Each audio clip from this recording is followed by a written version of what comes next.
Apa sih? Kita kat apa tadi? Abang tu tanya, sport kau kenapa pakai sport 18?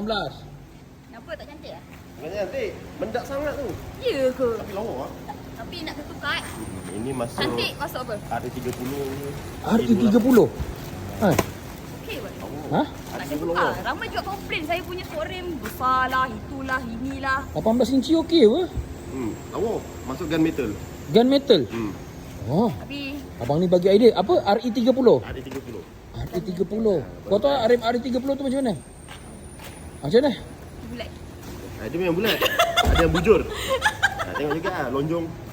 RE30 tu dia macam rem motor LC ni. Nak ketukar bos eh? Ha? Nak ketukar eh? Tukar. Tukar lah bos. Ramai kan orang seorang komplain saya tukar. Kecuali dia punya spoiler. Oh, spoiler? Siapa komplain tak ada siapa boleh tukar. Saya je boleh tukar. Spoiler tak boleh tukar?